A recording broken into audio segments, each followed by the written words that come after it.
வணக்கம். நாம் இன்றைக்கி ஷார்ட்ஸில் ஒரு திருக்குறள் பற்றி பார்க்க போகிறோம். திருக்குறள் மொத்தம் 133, அதாவது 133 அதிகாரம் இருக்குது. அந்த அதிகாரங்களில் ஒவ்வொரு அதிகாரத்துலேயும் 10 குறள் இருக்குது. இன்னி நம்ம பார்க்க போகிற அதிகாரம் வந்து அடக்கமுடைமை. அது வந்து 13வது அதிகாரம். அதுலேருந்து ஒரு குறளை தான் பார்க்க போகிறோம். இந்த குறள் வந்து தீயினால் சுட்ட புண் உள்ளாரும் ஆறாதே நாவினால் சுட்ட வடு அப்படின்னு சொல்கிறார். திருவள்ளுவர் என்ன சொல்கிறாரு, தீ நெருப்பு இருக்குல்ல, ஃபயர்னால தெரியாமல் கையை பட்டதுனால உங்களுக்கு ஒரு தீக்காயம் உண்டாகுது.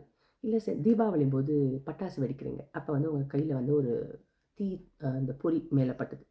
அப்போ என்ன ஆகும், ஒரு தீக்காயம் உண்டாகும். தீக்காயம் உண்டாகும் போது செம்மையாக வலிக்கும் இல்லை.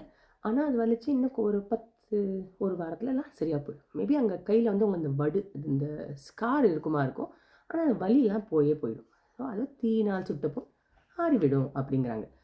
ஆனால் ஆறாதே நாவினால் சுட்டவடு. நீங்கள் ஒருத்தர்கிட்ட பேசும்போது நாக்கை யூஸ் பண்ணி தான் பேசுகிறோம். நாக்கை யூஸ் பண்ணி தான் எல்லாருக்கிட்டையும் பேசுகிறோம். பேசும்போது கனிவாக பேசணும். கனிவாக பேசாமல் ரொம்ப எடுத்தெறிஞ்சு பேசினாலோ இல்லை வெறுப்போடையோ கோவத்தோடையோ பேசும்போது எதிரில் இருக்கிறவங்களோட மனசு புண்பட்டுப்படும். அதாவது ஹர்ட் ஆவாங்கல்ல, அந்த ஹர்ட் ஆனதை வந்து உங்களால் சரி பண்ணவே முடியாது. இப்போ நீங்கள் ஏதாவது பில்டிங் பிளாக்ஸில் அடுக்குறீங்கன்னு வச்சுக்கோங்க, அது தெரியாமல் தள்ளி விட்டிங்கன்னா கீழே எல்லாம் விழுந்துடும். அப்புறமா திரும்பவும் அதை எடுத்து அடுக்கி வைக்கலாம். ஆனால் ஒருத்தர் வந்து ஹர்ட் பண்ணுற மாதிரி நீங்கள் பேசிட்டீங்கன்னா அதை சரி பண்ண முடியுமா? நீங்கள் எவ்வளோ சாரி சொன்னாலும் அவங்களுக்கு ஹர்ட் ஆனது தான்.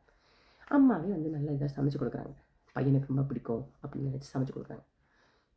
நீங்கள் அதை எடுக்கும்போதே ஐயே நல்லாவே இல்லை, பார்க்கவே நல்லா இல்லை, எனக்கு வேண்டாம் அப்படின்னு நீங்கள் சொன்னீங்கன்னா அம்மாவுக்கு எப்படி இருக்கும்? அம்மாவுக்கு எவ்வளோ கஷ்டமாக இருக்குதோ, ஆசையாக பண்ணியிருக்காங்க, பசங்க வந்து சாப்பிட போகிறாங்கன்னு நீங்கள் எப்படி சொல்கிறது தப்பு இல்லை. அதே மாதிரி உங்கள் ஃப்ரெண்டு வந்து உங்களுக்கு எதுவும் கொடுக்குறாங்க, ஒரு கார்டோ இல்லை ஏதோ ஒரு ட்ராயிங் ஏதோ பண்ணி கொடுக்குறாங்க. ஐயா எனக்கு அந்த ட்ராயிங் அவ்வளோவா பிடிக்கல அப்படின்னு நீங்கள் பேசுனீங்கன்னா அவங்க எவ்வளோ ஹர்ட் ஆவாங்க. உங்களுக்காக ஆசையாக பண்ணுறது நீங்கள் வந்து அது துச்சமாக பேசுனீங்கன்னா அவங்களுக்கு எவ்வளோ ஹர்ட் ஆகும்ல. அதனால் அதை அவாய்ட் பண்ணுறதுக்கு என்ன பண்ணணும், பேசும்போது பொலைட்டாக பேசணும், கைண்டாக பேசணும்.